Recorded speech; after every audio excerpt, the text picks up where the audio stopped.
नमस्कार दोस्तों, मैं डॉक्टर अमित आर्या होम्योपैथिक पंजाब से आपका स्वागत करता हूं। दोस्तों, आज हम बात करेंगे पार्किंसंस डिजीज के बारे में। पार्किंसंस या कंपन रोग के बारे में। ये एक न्यूरोलॉजिकल बीमारी है जो एक मूवमेंट डिसऑर्डर के रूप में होती है। पार्किंसंस रोग की मुख्य प्रॉब्लम मांसपेशियों पर और अंगों पर, जैसे बाहों पर, जैसे चेहरे पर कंट्रोल नहीं रहता है, जिसके कारण सिर और अंगों में आराम के समय भी कंपन या हाथ पैर कांपना, जैसे धीमापन या अकड़न और संतुलन में कमी आती है। और दोस्तों, जैसे जैसे लक्षण बिगड़ते हैं, बात करना, चलना और सरल कार्य करना मुश्किल हो जाता है। और दोस्तों, आज हम बात करेंगे पार्किंसन के क्या कारण होते हैं और पार्किंसन के क्या लक्षण होते हैं और इसकी क्या बेस्ट होम्योपैथिक मेडिसिन है। और दोस्तों, अगर आप मेरे चैनल पर नए हैं तो प्लीज मेरे चैनल को सब्सक्राइब करिए और साथ में बेल वाला बटन जरूर दबा दीजिए। जब मेरा नया वीडियो आएगा तो आपको नोटिफिकेशन मिल जाएगा। और दोस्तों, अगर आपको किसी बीमारी के बारे में इंफॉर्मेशन चाहिए तो आप मुझे व्हाट्सएप नंबर पर मैसेज कर सकते हैं। और अब पार्किंसंस पार्किंसंस रोग नर्वस सिस्टम की एक तेजी से फैलने वाली डिजीज है जो आपकी डेली एक्टिविटी को प्रभावित कर सकता है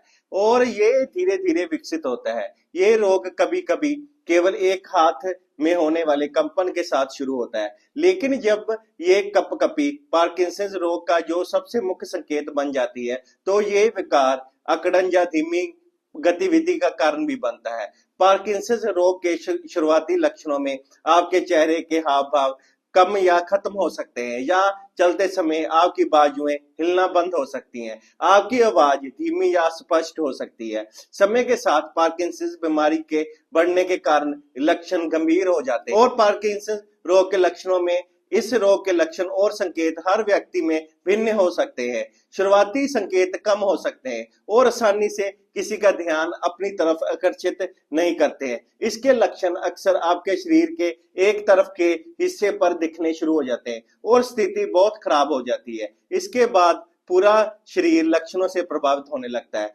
पार्किंसंस रोग के संकेत और लक्षणों में इस तरह के लक्षण शामिल हो सकते हैं, जैसे कि कंपन, कपकपाना या हिलना। आमतौर पर आपके लक्षणों या उंगलियों से शुरू होता है और समय के साथ ये बीमारी आपके हिलने डुलने और काम करने की क्षमता को कम कर सकती है, जिसके कारण एक आसान कार्य को करने में कठिनाई होती है और समय अधिक लगता है। और चलते समय आपकी गति धीमी हो सकती है या खड़े होने में कठिनाई हो सकती है। इसके अलावा आप पैरों को घसीट कर चलने की कोशिश करते हैं, जिससे चलना मुश्किल हो जाता है।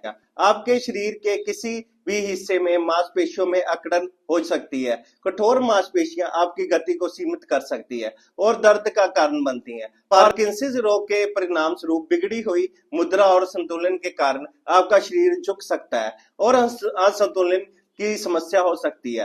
पार्किंसंस की बीमारी में अचेतन कार्य करने की क्षमता में कमी आ सकती है, जैसे कि पलके झपकने में प्रॉब्लम आ सकती है, मुस्कुराने में प्रॉब्लम आ सकती है, हाथों को हिलाने में प्रॉब्लम आ सकती है और बात करते समय आपके चेहरे पर ज्यादा समय के लिए हाव भाव नहीं रह सकते हैं। और पार्किंसंस रोग के परिणाम स्वरूप आपकी आवाज में जैसे परिवर्तन हो सकता है, उच्चारण संबंधी समस्याएं हो सकती है, आपका स्वर धीमा, तीव्र और अस्पष्ट हो सकता है, या आपको बात करने से पहले प्रॉब्लम हो सकती है। सामान्य इन्फेक्शन की तुलना में आपकी आवाज और ज्यादा खराब हो जाती है और इसमें आपकी स्पीच थेरेपिस्ट आपके उच्चारण की समस्याओं में हेल्प कर सकते हैं। और जब आप लिखते हैं तो लिखावट छोटी हो सकती है और लिखने में तकलीफ हो सकती है। दोस्तों, अब हम जानेंगे कि पार्किंसंस रोग के क्या कारण होते हैं। पार्किंसंस रोग में मस्तिष्क में उपस्थित कुछ नर्व सेल, जैसे न्यूरॉन, धीरे धीरे खराब हो जाते हैं या नष्ट हो जाते हैं। न्यूरॉन हमारे मस्तिष्क में डोपामाइन नामक रसायन उत्पन्न करते हैं। इन न्यूरॉन के नष्ट होने के कारण कई लक्षण उत्पन्न होते हैं। डोपामाइन के स्तर में आने वाली सभी अब एबनॉर्मल ब्रेन का कारण बनती हैं, जिसके कारण पार्किंसंस रोग के संकेत मिलते हैं। और अगला, कुछ टॉक्सिक पदार्थ या एनवायरमेंटल कारकों का प्रभाव पार्किंसंस रोग को बढ़ा सकता है और कई बार किसी ड्रग या किसी मेडिसिन के लंबे टाइम तक लेने के होने वाले साइड इफेक्ट के कारण भी पार्किंसंस की बीमारी हो सकती है। और कई बार किसी ट्रॉमा या एक्सीडेंट करके या खासकर ब्रेन में लगी चोट करके भी ये पार्किंसंस बीमारी के लक्षण दिखने लगते हैं।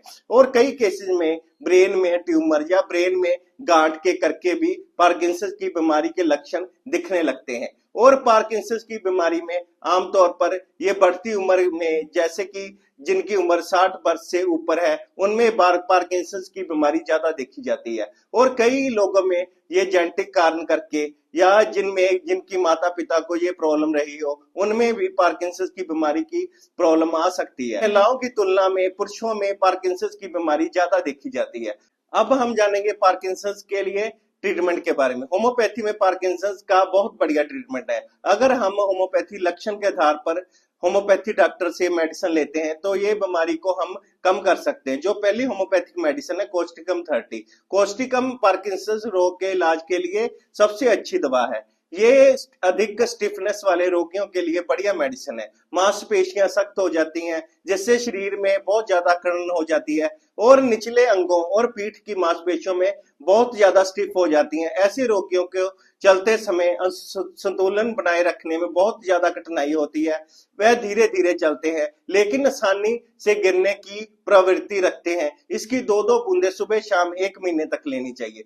और अगली मेडिसिन है जलसेमियम 30। ये नर्वस सिस्टम के रोगों के उपचार के लिए बहुत बढ़िया मेडिसिन है। जो अचानक डर या भावनाओं से बहुत जल्दी उत्तेजित हो जाते हैं और रोगियों को हाथों या पैरों या जीभ का जोरदार कंपन महसूस होता है। रोगी हमेशा थका हुआ और सुस्त महसूस करता है और मांसपेशियों का कोऑर्डिनेशन कम हो जाता है और मांसपेशियां व्यक्ति की इच्छा के अनुसार काम नहीं करती हैं। ऐसे व्यक्ति चलते समय संतुलन बनाए रखने में कठिनाई का अनुभव करते हैं और चाल बहुत सुस्त होती है। इसकी 2-2 बूंदे सुबह शाम 1 महीने तक लेनी चाहिए। अगली मेडिसिन है मर्कसोल 30। हाथों के तेज कंपन के लिए मर्कसोल एक बहुत बढ़िया मेडिसिन है जो पार्किंसन रोग के रोगियों के लिए बहुत मददगार है, जिनके हाथ बहुत ज्यादा कांपते हैं। हाथ कांपना बहुत ज्यादा होता है। पार्किंसंस रोग के रोगियों में मुंह से लार टपकने की समस्या को मर्कसोल दवा से नियंत्रण किया जा सकता है। जीभ का कांपना और बात करने में कठिनाई होती है। इसकी 2-2 बूंदे सुबह शाम 1 महीने तक लेनी चाहिए। और अगली मेडिसिन है जिंकम मेटालिकम 30। हाथों का कांपना, पैरों का लगातार हिलना और पार्किंसंस रोग के इलाज के लिए एक और बढ़िया दवा है जिंकम मेटालिकम। इस दवा के हाथ के कंपन के इलाज के लिए किया जाता है। ये कमजोर नसों को ताकत प्रदान करती है। इन सभी लक्षणों के लिए इसकी 2-2 बूंदे सुबह शाम 1 महीने तक लेनी चाहिए। और अगली मेडिसिन है अर्जिटम नाइट्रिकम 30। जिन रोगियों में हाथ कांपना और चलते समय नियंत्रण और संतुलन की कमी का अनुभव करते हैं और बिगड़े हुए संतुलन के कारण रोगी गिरता रहता है और उसकी चाल बहुत अस्थिर हो जाती है, इन सभी लक्षणों में इसकी 2-2 बूंदे सुबह शाम 1 महीने तक लेनी चाहिए। और दोस्तों, अगर हम होम्योपैथी लक्षणों के आधार पर लेते हैं तो पार्किंसंस जैसी बीमारी को हम कम कर सकते हैं। और दोस्तों, अगर आपको मेरी वीडियो अच्छी लगी हो तो प्लीज मेरे चैनल को सब्सक्राइब करिए। और दोस्तों, अगर आपको किसी बीमारी के बारे में इंफॉर्मेशन चाहिए तो आप मुझे व्हाट्सएप नंबर पर मैसेज कर सकते हैं। थैंक यू दोस्तों।